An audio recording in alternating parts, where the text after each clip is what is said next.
Ladies and gentlemen, Suze Orman.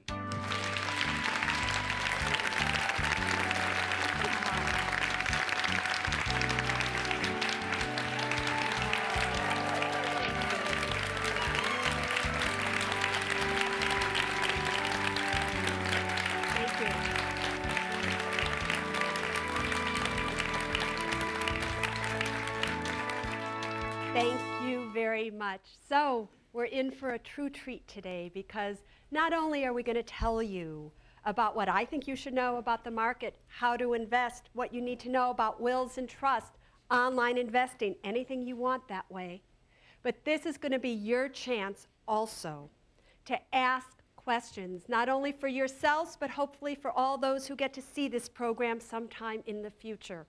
What's fascinating about it is the questions you're going to get to ask are going to be answered by somebody who doesn't want anything from you. And I want you to think about that. That's a big deal. Most financial advisors who stand up here in front of you and say, all right, ask me a question, does their answer have more to do from what they want from you or what they want for you? Don't take money under management. Don't run a mutual fund that I want you to invest in. No newsletters, nothing like that. So this day is for you from somebody offering you truly unbiased financial advice. I've said it time and time again that I would be the last person to tell any of you that money alone will ever make you happy. But I'd be the absolute first to tell each and every one of you in this room that lack of money sure will make you miserable. You will never, ever be powerful in life until you are powerful over your own money, how you invest it, how you feel about it, how you think about it. I have a question to ask all of you. How many of you in this room do not have a will and or a living revocable trust? Do not have one. It's almost everybody in this room. The question is, why not? It's not if you're going to die, it's when you're going to die. What has stopped you from doing that which you know you should do with money? Why do you spend more money on your credit cards than you know you should be spending? Why haven't you gotten that will or trust? Why aren't you saving for retirement even though that day is coming sooner than later? It's not that you're not intelligent. It's not that you don't have what it takes. There's something in us that stops us from having more and being more, and I call those things our internal obstacles to wealth. Fear, shame, and anger. How many of you are out there have this fear that you're never going to be able to pay your credit card debts, you don't know how to get out of debt, you don't know what to do, and you wake up at 3 o'clock in the morning going, oh my God, I'm so afraid. Or shame. Shame that you're 45, 50 years of age. You think, what am I going to be when I grow up? And I'm already grown up. What am I going to do? And yet we all pretend to one another that we have it together. Or anger. Anger at our spouse or life partner for leaving us after 15 or 20 years of being together. And they leave us and we feel powerless and penniless, and this isn't how it was supposed to be. What happens with those feelings? They emote. Emotions mean they emote. They rise to the surface, and before you know it, you're spending more on your credit cards. That's why you go and you spend. When you feel less than, you go out and spend more. Throughout this question and answer period today, I'm not only going to be dealing with the financial facts of money, but I'm going to be dealing with the emotional blocks that keep you from having more and being more. This is how today will work. I've brought along 2 guests because what I'd like this seminar to be is not just Suze telling you, because I can tell you everything you need to know about finances, but I want to also educate you in the terms of trust and wills. So I'm going to ask my trusted associate, Janet Dobrovolny, to come join me up here. Janet is one of the most brilliant estate lawyers I know. When you read You've Earned It, Don't Lose It, when you read 9 Steps to Financial Freedom, when you read a little bit in The Courage to Be Rich about it, the woman who helped write that with me, who edited it, who made sure that everything was as it was supposed to be, because I'm a financial advisor, and that needed legal expertise, was Janet. A lot of your questions had to do with, should I have a will? Should I have a trust? I wanted you to hear it from a lawyer yourself, because very seldom do you get to hear that. Just so you know, Janet and I opened up our office 11 years ago. Is it 12 years ago now, my dear? Well, at a certain point in your life, you don't keep track of those years so much, don't you? It was a while ago. I know. We were doing makeup prior to this, and Janet's looking in the mirror. She goes, my face, it's fat. I'm going, oh, no, you look beautiful. Girlfriend, as beautiful as you did 12 years ago. But 12 years ago, we did open up our offices in Emeryville, California. I no longer see clients. I stopped seeing clients personally about 2 years ago, and I left Miss Janet there by herself. One thing that you should all ask, by the way, whenever somebody has somebody come up here who's still in practice, and obviously, therefore, that means I'm recommending them on some level. The questions you always have to ask is, do I get a kickback from this woman? I'm very serious, so this isn't just for right here. This is whenever you get a recommendation from any other of your advisors, your accountant, your insurance agent, your lawyer, they tell you to go see somebody. Number one question you should ask them, do you get a referral fee? Do you get a cut of the commission? Is there something in it for you, which is why you're telling me to go see them? So it's important for you to know that, yes, Janet and I started 12 years ago. Yes, my office theoretically is still at 2000 Powell Street in Emeryville, California. However, I don't get a kickback, no referral fee, nothing. The people that I present to you are the people that from the bottom of my heart that I believe, if you need help here or any other time, is somebody that can help you. The other person that I want you to all meet is Mr. Preston Cranford. Come here for a second, my boy, which is... Hi. Come on up here. Oh, don't be shy. Let me tell you just a little bit about Preston. 1983, I left Merrill Lynch to become a vice president of investments for Prudential-based securities, and Mr. Preston Cranford was my manager at Prudential-based at the time. And I went on in 1987, I left. Yes, You were yes. so sad, weren't you? Yes. And I went on my merry way. And then recently, a lot of the reporters have been contacting Preston to say to him, what was she like as a financial advisor and a stockbroker? And then Preston recently started to call me and say, Susie, all these reporters are calling me, and we reconnected after years. How many years? 10? 14 years. 14 years of really not seeing each other. Preston now runs what's called Internet University of America. And what we're going to show you today is also how, if you want to, can get any and all the information that you need online. So we're going to show you ways that if you have a stock, should you sell it? Should you buy more? Should you hold it? And we're going to show you that. Also, I'm going to show you my own website. This website is there for you, and I'm going to show you in a second because it has a resource section that gives you links to anything and everything you could ever want to know about your money. Best credit card deals, best mortgages, best personal loans, best leasing, all kinds of financial calculators. Everything that you need to know is what we're going to give you today. So today is for you.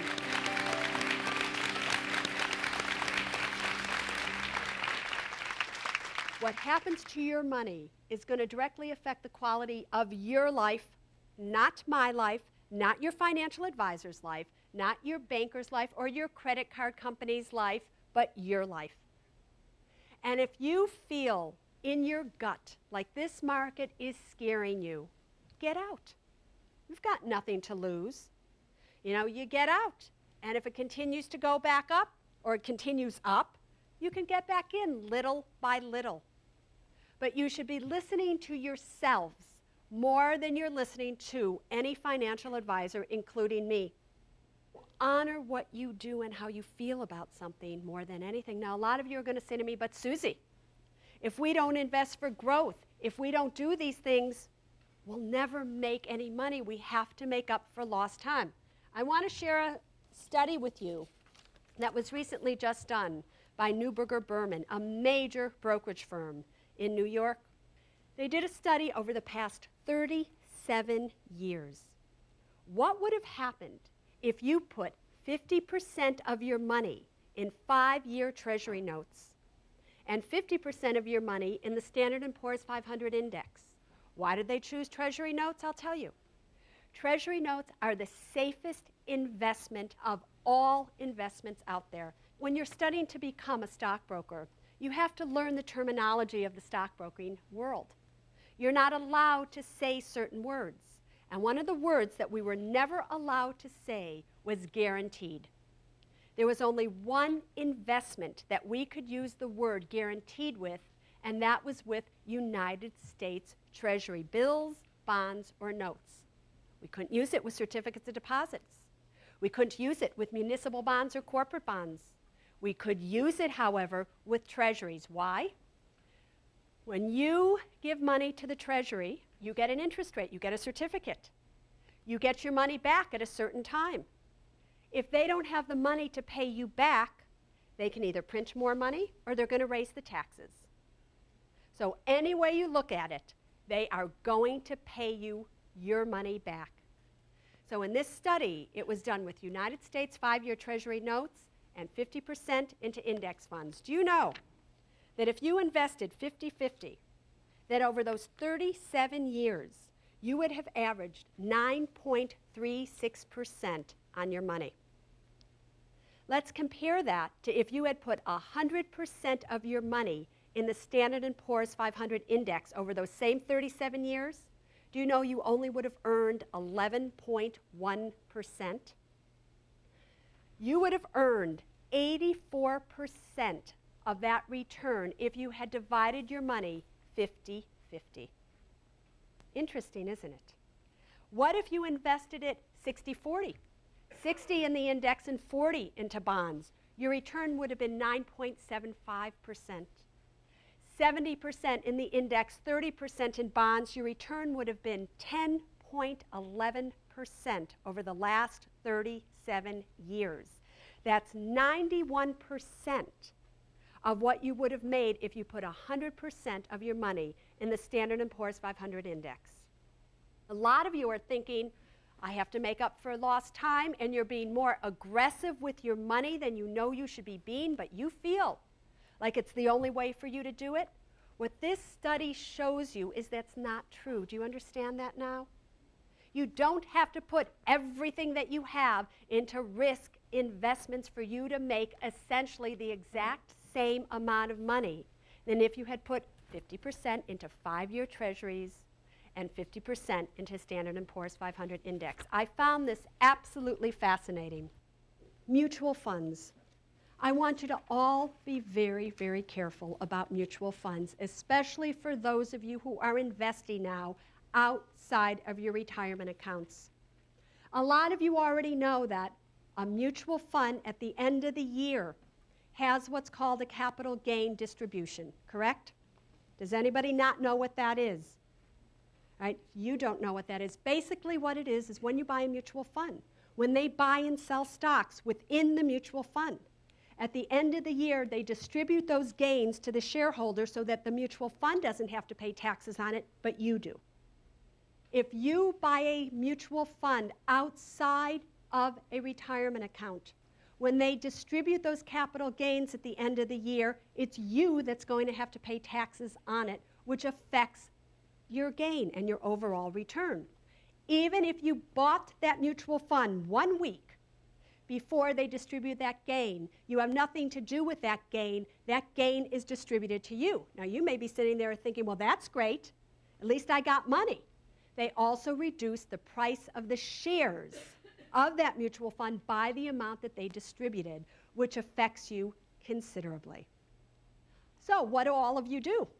A lot of you look for very tax-efficient mutual funds, or you buy an index fund that doesn't have capital gains distributions at the end of the year. Or a lot of you look for low turnover portfolio mutual funds where the manager doesn't turn over the portfolio a lot, so therefore there isn't a lot of gains to be passed to you. This is what I want you to realize. For those of you who own funds that have very low turnover ratios, the portfolio managers have been holding some of these stocks for years. When the market turns and when you start to come out of the market, those managers are going to have to start selling those stocks. And they have tremendous gains in it. Maybe they bought Amazon.com at 9, and they've been holding it the entire time, and now Amazon.com is at 120 when they decide to sell it. You're going to have to pay the gain on that. It's called embedded capital gains. So when you go to look at a mutual fund that you're all thinking about buying right now, and it's outside of your retirement account, because within your retirement account, it doesn't matter, because all taxes are deferred. So what if they distribute to you? You're not going to pay taxes on it. But outside of your retirement accounts, you're all thinking you're smart because you're looking for low portfolio turnover mutual funds so that you don't get end-of-the-year capital gains distributions. I want you to also look at what their embedded capital gains percentage is. If it's high, what that means is that they're holding stocks that they've had tremendous gains on that they haven't sold. And you are being vulnerable to having to pay taxes on huge amounts of money that you never even participated in. Does that make sense? So it's important that you think about those things. Have any of your financial advisors ever told you that? Now they're starting to do that because people like me are out there saying, you better do it. Don't hide the truth from these people. If you're investing here in the United States, if you have $12,000 to invest, do not, in my opinion, put all $12,000 in the stock market. I might put $1,000 this month, $1,000 next month, $1,000 the month after that, and dollar cost average into it. Please make sure that your portfolios have diversification. Again, from the study of Neuberger and Berman, it shows that even if you diversified into very conservative investments, you're not losing that much. Don't feel, again, you have to put 100% towards growth because you're not going to be missing out in the long run.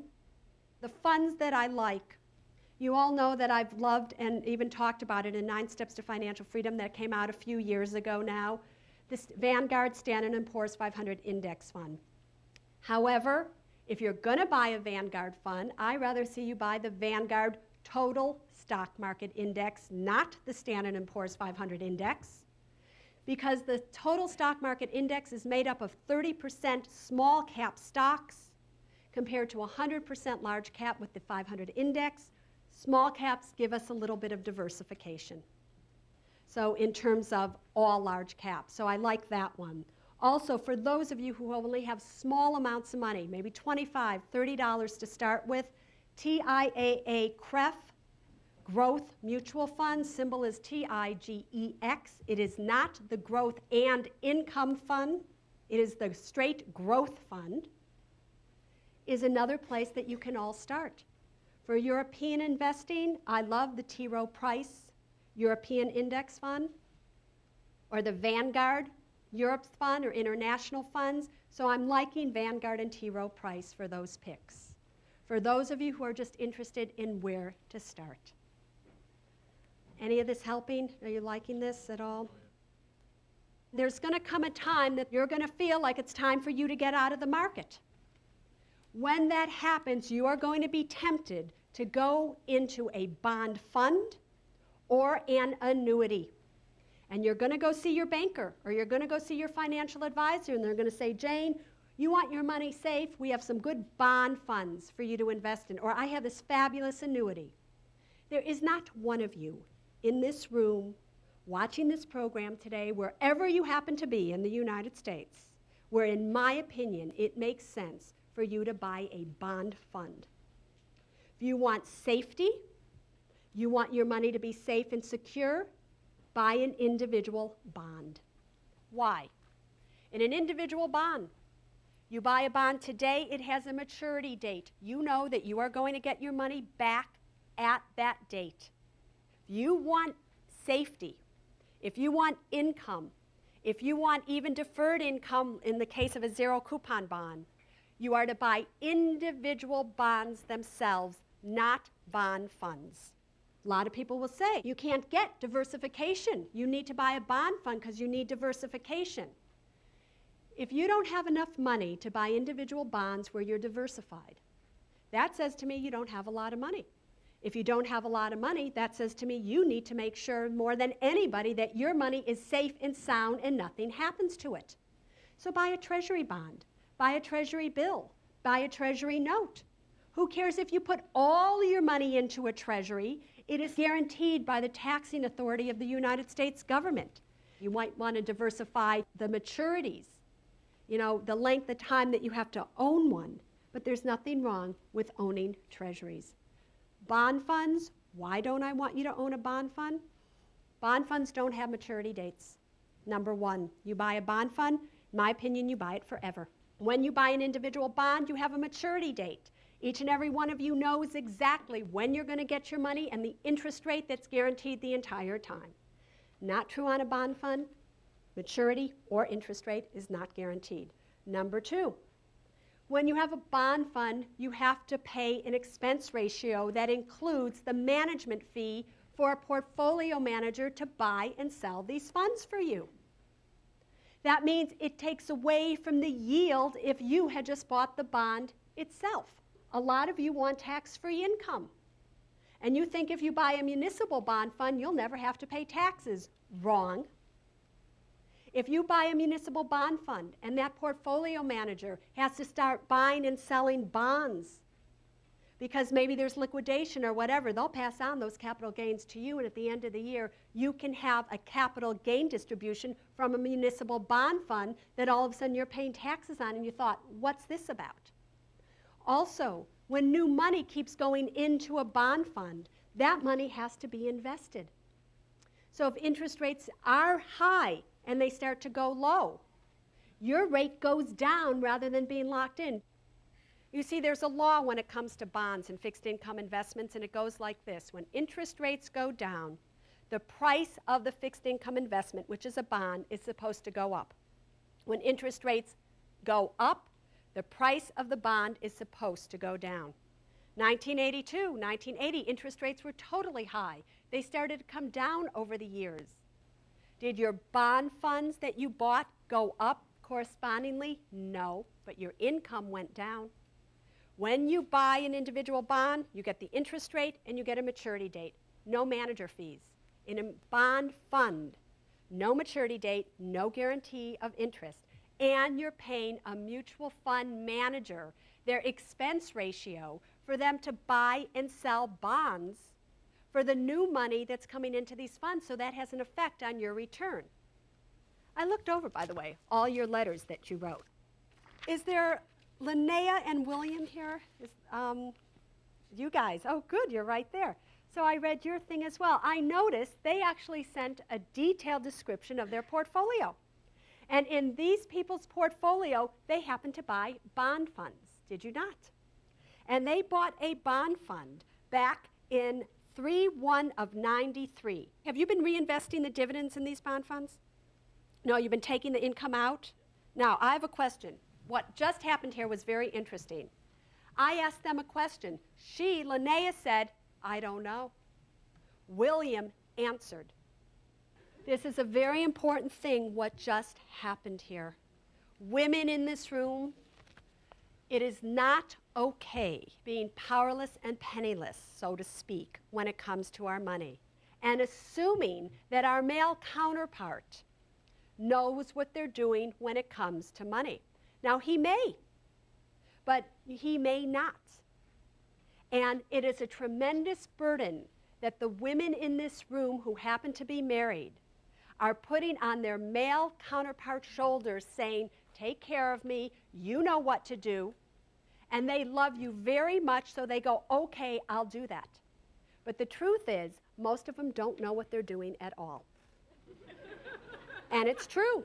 They used to come in my office. They would sit across the desk from me, and they would show me how fabulous their portfolio is. And I would look at this piece of junk, and seriously, and I would say, why do you think it's fabulous? And they would give me all these reasons. And I would have to wait for 6 months to a year to tell them what they had done wrong, because I wouldn't want to hurt their egos. But then I started to do a thing where I would start to tell them about new investments. And they would look me right in the eye, and I'd say, do you understand what I just said to you? And I would make it really complicated. More complicated than it needed to be, and they'd say to me, I understand that. And they thought that I would go on. And I said, good, now tell me exactly what I said to you. They couldn't do it. They won't even ask us for directions. Let alone, do you think they're going to say, I don't understand it, to a financial advisor, especially if that advisor is a woman or another man who intimidates them, and they can't come home to you and say, honey, I don't know what I'm doing and I'm afraid, because they're the ones who have to take care of it. And then you know what happens? Men end up dying before women do. It's just an actuarial fact. And they end up dying, and the women look at this and they go, but he told me not to worry my pretty little head about it. He told me that it was going to be okay, but it's not. And the truth is, we have nobody to blame but ourselves. Make this a day that you really want to give a gift to each other, to your children, that you start doing everything together. Husband, wife, life partner, whatever your situation may be, walk down that financial aisle together, where not only do you wake up and smell the coffee, but each of you knows how to make the coffee as well. As it is important, and especially the women in this room, the time to start learning about your money is not the day that you've just lost the love of your life. At that point in time, you will be an emotional wreck. You should not also be a financial wreck as well.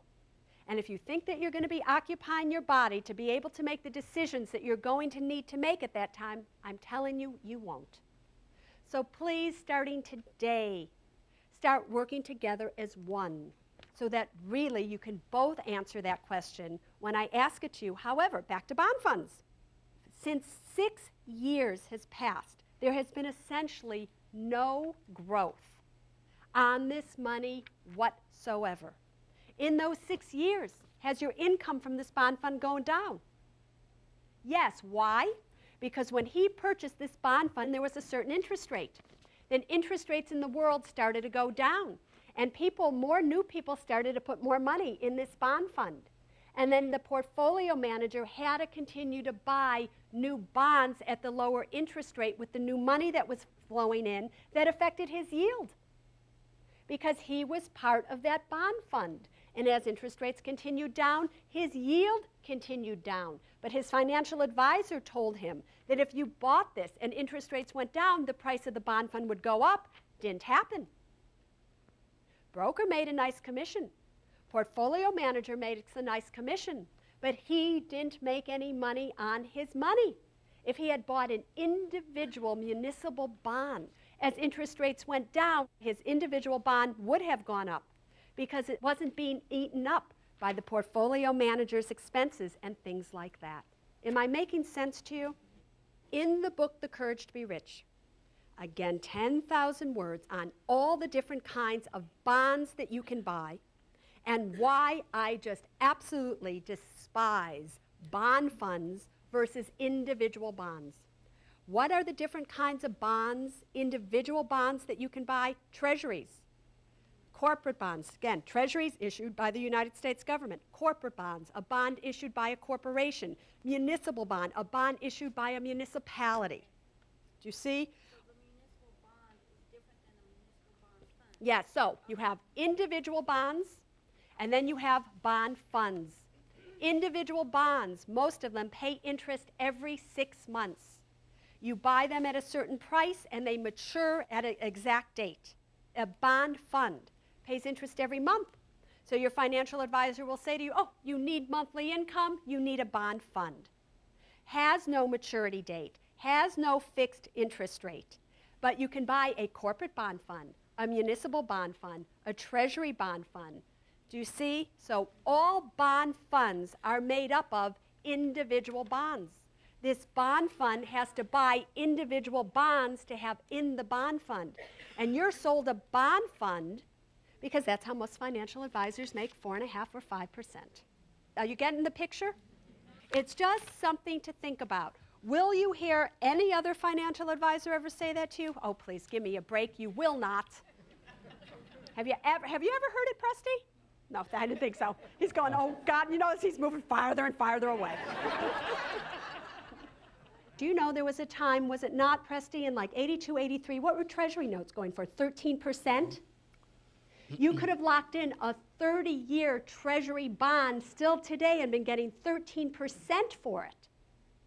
There were municipal bonds going for 12 and 13% tax-free. If you had bought the individual bond, you'd still be getting that rate.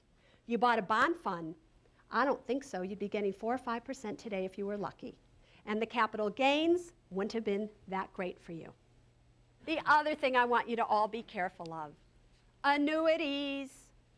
Annuities are a financial advisor's dream. And they are some of the highest ticket commission items around. For those of you, if you're in a 403B plan and you're contributing to a tax-sheltered annuity, fine. That's not what I'm talking about here. For those of you who are outside of retirement plans, looking to invest your money, especially for growth, your financial advisor has told you, let's buy a variable annuity. If you buy a variable annuity, we could avoid the taxes, we can do all these things. Made them a lot of money, and even though you may be making some money, you're not making as much as you would have made if you simply bought a good index fund or the same funds outside that annuity. For those of you, however, who have an IRA or a KEO or a SEP IRA, and your financial advisor has sold you a variable annuity within that retirement account, is anybody in that situation here? You, within a retirement account, you have a variable annuity. These people should be shot. Seriously, why? Let me tell you why. An annuity is a tax-deferred investment. Whether you buy it within a retirement account, outside of a retirement account, you're not going to pay taxes on it while the money is there.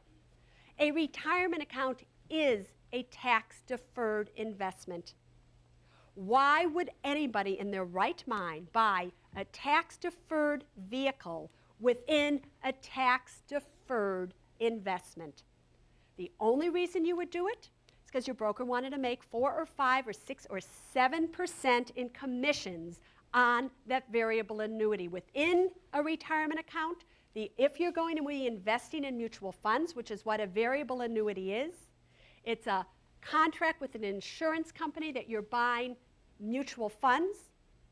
If you're in a retirement account, the only kind of things you should be buying are no-load mutual funds if you're going to be buying mutual funds. Funds that don't have a commission to buy, don't have a commission to sell. So please, annuities are not where you want to be going. The tax ramifications are not what you want to see happen to you. Again, in the Courage to be Rich book, 10,000 words, on when does an annuity make sense, because in some circumstances it does. In the majority of circumstances, while you are being sold the annuities you are being sold, it does not. But you have to know the difference. So what I'd like to do now is ask you to come up to the microphones. Let's ask your questions, and let's make this day for you. Who has the courage to do that? Yes. I'm working on the exercise of cleaning out my house. Clutter! For those of you who haven't read The Courage to be Rich, in there's a chapter on clutter. And how I believe from the bottom of my heart, if you have closets that are full of clothes that still have price tags on it, cupboards that still have pasta machines in it that you've never taken out of the box, garages and attics full of stuff, that not only do you have clutter, but you have credit card debt.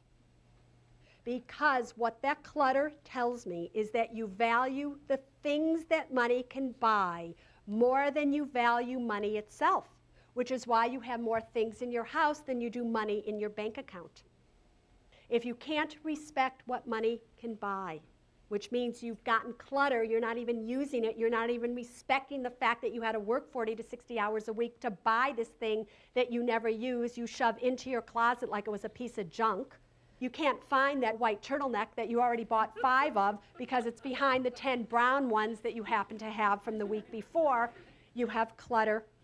And when you have clutter, you're prevented from having that which you are meant to have. So there's an exercise in the Courage to be Rich book that takes you through your house 4 times to show you how to get rid of material clutter and the financial clutter as well. So yes.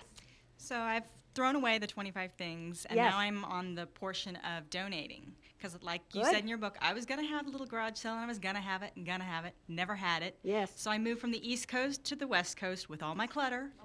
And did And she had to pay. No, She had not me. My company did. her company. And now we're wondering, and you did that. And we all do that. And just out of curiosity, how many of you in this room have storage containers that you rent for $70 or $100 a month full of stuff that you don't even know what's in there? But you can't afford to pay more than the minimum payment on your credit cards. What's wrong with this picture? Yes? So I'm getting ready to donate it, and I wanted to know, how do I determine the value of each item, or how can I find out what There I is can actually a book that values everything when you donate it. And I just read about it recently, so I bet if you go to the library, because you don't need to buy another book to get more clutter, including my books, by the way, you can get them at the library, but get that and it will value everything for you. And chances are you will make far more in your tax deduction and help somebody at the same time than you will if you had had a garage sale. Because when you have a garage sale, not only are you taking an entire day out of your life, you're also passing your clutter to somebody else. Exactly. Think of the karmic ramifications from that in the state of California. I don't think so. So anyway, Great. I'm glad you're doing it. Thank you very much. By any chance, did you find money when you were going through everything? Actually, no. Oh. I keep track of my money. I have it folded neatly in my wallet, and I have a change jar. So no, I don't find money That's laying around my girl. house. Susie made a surprise visit yesterday to a local software company, and it's one of those companies where you have to go to the receptionist because the floors are locked where the president is and all of that. And the receptionist saw us coming up, and she said, "You're Suze Orman." And she picked up the phone and called the person we were going to visit, and you could feel these ripples going out throughout the company. And as we walked down the rows of office cubicles, the women were running to their door going, "No, you can't come in here. I have too much clutter. No, no." And this other woman, she had such a beautiful office, and she came in and she was giggling and everything. And Susie said, "I can tell from your office you don't have a penny of credit card debt, do you?" The woman said, "No." And this other woman was like running and running and running. And Susie went in and there was stuff everywhere. And this woman was I went running after her. So if she comes to your local company, alert the receptionist to put it out over the airwaves. Suze Orman's in the building. What somebody is willing to live with tells me directly what they have to live on. It really is a representation whether you want to believe it or not. Yes, sir. My name is George Moen. Hi, And George. I just wanted to tell you, I appreciated your comments earlier about the market and your viewpoint, because 2 weeks ago I transferred a lot of my money out of the market into a retirement money Good. market, with the idea that the market is going to take a correction in the next few weeks, and I can go back and rebuy it at a much lower price. The second thing is, as you get closer to retirement, what is your idea of the Asset risk that you should allocation. have in terms of market investment versus money market or bonds or what have you? It will depend. It will depend not so much on your age, not even so much on what you have, as how you feel about what you have. So here we go, feelings again. I can tell you that the perfect asset allocation mix may be X, Y, and Z.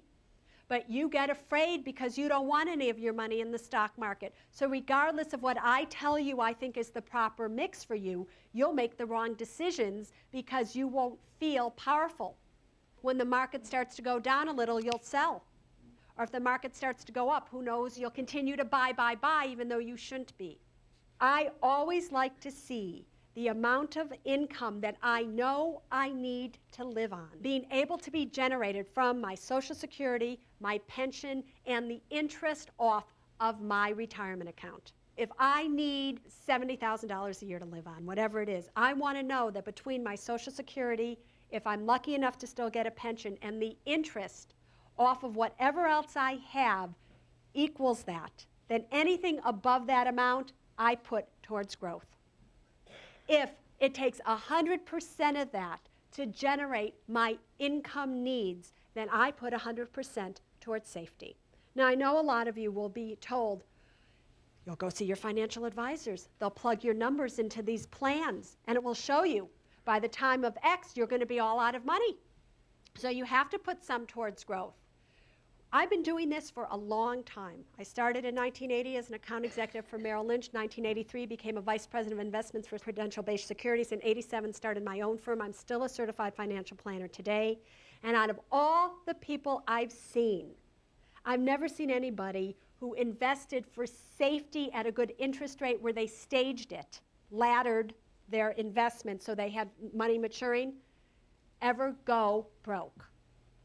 Most of you are lucky enough, however, that you can invest that and then put some towards growth, and that's how I would do it. That's way when you put money towards growth, if the market goes down, your living needs aren't in jeopardy. Remember, when something goes from 100 to 50, that's a 50% decline. But for it to go from 50 back to 100, that's a 100% increase. Did you all follow that? Or 10 to 5. That's a 50% decrease. For it to go back from 5 to 10, that's a 100% increase. It's a lot easier for something to go down than it is for something to go up. What I used to do in the olden days when I would give seminars is I would have a knife. It was my favorite thing that I would do. I would take this knife and I would throw it up. It would land, it would go right into the ground. God, I love that. What I would say at that point is, what did it take for me to make that knife go up? I had to throw it. I had to push energy behind it. What did it take for that knife to come down? Nothing. It did it on its own. So when something starts to come down, it can come down big time. Am I suggesting that's happening? No. But if you have your income for retirement protected and nobody can alter that, when something starts to come down, you don't worry about it so much. So did that help you? I agree with you because I'm not worrying as much as I did a few weeks ago. There we go. Yes, my dear. Hello, I'm Michelle. I'd like to buy a house near to here in the city. I'm going to put 30% down, but right now it's in Schwab Value Advantage at 4.9%. I'm concerned that I'm missing the boat in terms of all this money making, and I hate to just to sit on 4.9% with this money. Don't look at it that you're missing out on an opportunity. You'll have plenty of opportunities. You're still young enough. It doesn't really matter. You are creating your future. You cannot live in a mutual fund. I don't care how much stock any of you have. I'm telling you, if you take your little stock certificates and you build a little house, not first rain, not going to hold up. You live in a home. When you own a home, you feel more powerful. When you feel more powerful, there is a law of money that power attracts money, powerlessness repels it. You have a goal. Don't go get all of a sudden go, oh my God, I could be doing this. Who today is going to buy a home and they have 30% to put down? You're doing fabulous. The mere fact in the Bay Area that you want to buy a home and still have 30% of that price to put down says to me, you are right on track, girlfriend. Also, it tells me, because I know your money is at Value Advantage at Schwab, that you've done your research. Because most people, if they have a Charles Schwab account, have their money in the money market fund in what's known the Schwab One account, like you back there, right? In the purple. Do you? You do. See, that, by the way, is what a good financial advisor should be able to do. I'm standing how far from this woman? I saw her head nod when I said that. I knew she was in Charles Schwab. I knew she had money in the Schwab One account. I knew she hadn't heard of Value Advantage before, and she's sitting there and wondering why. Haven't spoken to her. She never told me about that. I knew that in that instance. I'm not telling you that to brag about me. I'm telling you that because a good financial advisor, if you're going to see one, should be that perceptive that they can pick something that up like that and say to you, let me tell you what Value Advantage is. Because maybe she wouldn't have the courage to ask. And she would just sit there and she would think, oh God, I don't know what that is. And she would think, I have to find out. And 2 days later, she forgot that she even thought that. But a good financial advisor would notice that and tell her on the spot. So the mere fact that you knew what Value Advantage was says to me that you also do your research and that you're thorough. You're not missing out on anything, and you are doing just fine. For those of you who don't know, the Value Advantage at Charles Schwab is another kind of money market account. You have to go in with a minimum of $25,000, but once you enter, you don't have to keep that in there. You can really do anything you want with it, but that's your entry fee. It's different than the Schwab One account where you can write checks on it, because On a Schwab One account, you want your money, write a check, use your debit card. In a Value Advantage, you have to call them up, say, please transfer to my Schwab One account, and then the next day you have access to the money. For that 1 day delay, they pay you about 0.5% more in money. Very few people know about the Value Advantage account at Schwab. It's one of the best money market funds out there. You're doing great, kiddo. Don't worry about it. For those of you who have a lot of equity in your home, good for you. Let it stay there, especially for the women in this room. Nothing makes women feel more powerful than owning their home outright, as this woman here could tell you, right? Right. And does he sometimes want to take that money out of the house and invest it? Thank you. All right. Nothing makes us feel more powerful. And a lot of you will think, oh, something will happen to me, she'll be okay. It doesn't work that way, I have to tell you. It's very important, especially if your counterpart is a woman and she doesn't feel comfortable in the market or whatever, please know in reality, chances are that you are going to die first, actuarially speaking. My daddy died 18, 19 years ago. My mom has been alone ever since. What if she didn't have a daughter and sons that could protect her? She could have been taken advantage of. So if she doesn't feel comfortable in the market, she doesn't know what to do, at least she has her home that nobody can take from her. A lot of times you go, oh, she can sell the home, she'll be all right. When you lose your husband, you don't want to sell your house. You've lost your security. Your husband has just died. Now, for some of you, you'll be happy. But for joking. But for some of you, and hopefully all of you, it will probably be the biggest heartbreak in your life. And you don't want to have to sell your home. Just a few years ago here, you couldn't give property away. You really couldn't. We had friends who were about to get a divorce, and they only actually lived a few blocks from me. They couldn't sell that property. Nobody wanted to buy it. So what if you go to sell it and nobody's going to buy it and you don't have the money to make the mortgage payment? Don't put your wife or your spouse or your husband, whoever your life partner, in that situation. The house is really a fabulous thing to own. And again, if you want, I can demonstrate to you why. Especially when you retire, the main thing you want is to own your house outright, because you really, in the long run, free up a lot of cash monthly that normally you'd have to come up with. A lot of you say you want to own a home, you want to have the mortgage, you want the mortgage because you want the tax write-off. I want you to think about this. The years when you're younger and you're really not making that much money are the years you get the highest tax write-off. As you get older and you're making more money, and you're paying this money every single month, all of a sudden, where's the tax write-off? It's gone. Have you ever noticed year after year it goes down and it goes down and it goes down?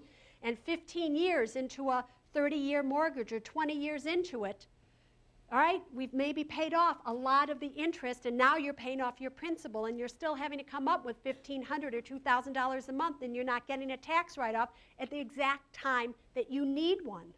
Do you see? When this thing about tax write-offs don't always work the way that you think it does in reality, because the longer you pay on something, the less of a tax write-off you have.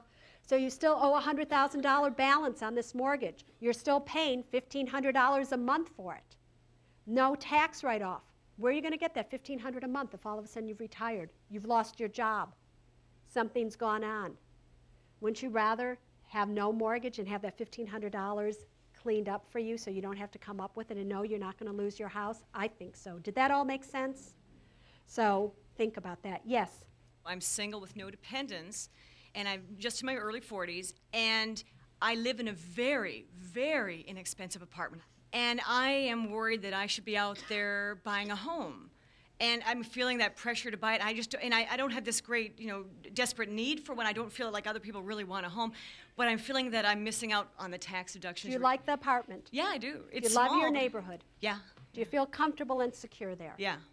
That's it. It's over. And I can travel to Europe. I mean, I Oh, can do please stuff, give me a break. However, Yeah. that doesn't mean that you should just be renting an apartment and not building a home, so to speak, somewhere else, which is the money that should be maybe going into a mortgage payment and all these things so that you can build something solid for yourself.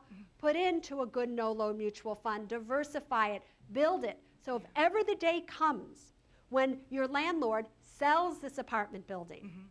And all of a sudden somebody says, hey, you're out of here because I want to live in your apartment. Yeah. And now here you are in the real world where it's going to cost you $3,000 a month to live in the same little place that you're living now. Yeah. You can go, you know what? I'm not doing that. I have this money here. I'm going to buy a house, and I'm going to buy it outright. And there you go. Build your house, so to speak, while you're enjoying rent control or whatever God has blessed you with this apartment. Stay there. Yes. Other than paying off your house, what would you recommend as a general money strategy for somebody who's single and 40 and who's looking at leaving a corporate position maybe in 5 to 10 years and going to work in the public sector where there's going to be a much less salary coming in? So you're going to leave in 5 or 10 years? I would like to. Do you have a 401k? Yes. Are you contributing to the max to it? Yes. Do you have money besides that, besides paying off your mortgage early, besides your 401k, is there money available to also invest outside? Some. Do you have a Roth IRA? No. The money that you put into a Roth IRA, your contributions, you can take out any time without any penalties or taxes, regardless of your age or how long it's been there. So here you are, 40 years of age. You put $2,000 in this year, $2,000 next year, $2,000 the year after. You now have $6,000 in there. That $6,000 has grown to $6,500. And you need money. You can take that $6,000, your original contributions, out anytime, even though you're only 43. No taxes, no penalties. It's like a tax-free money market account. It's the $500 that those contributions earned that has to stay in there until you're 59 and a half and for 5 years. Does that make sense?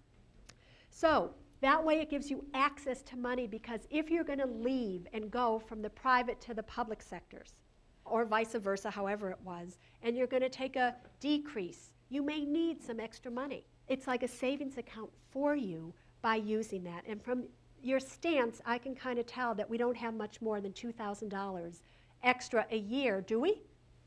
I don't know. It depends on, how many vacations I take. What is this? Do we all know what this is? Little teensy violins. So you have to decide the future value of your vacations. And I would have my clients do this. They want to take 3 vacations a year, fine. It will cost you $10,000 to go to Italy for the summer, fine. Let's take that $10,000. Let's project out 10 years at 8% interest. And now let's see truly what the cost of that vacation in Italy is going to cost you. $27,000, fine. If you want to spend $27,000 to go to Italy for the summer, go. But don't be so naive to think that it's only costing you $10,000, because it's not. Because you're giving up the future value of that money. If you're taking a lot of vacations a year, you have to decide, are those vacations today worth possibly not having the money tomorrow when you leave your job? Do you all want to take a break or continue? Want to take a little break here? Yes? All right. So let's do 15 minutes and then we'll come back. And I remember that one. So when we come back, we'll start there.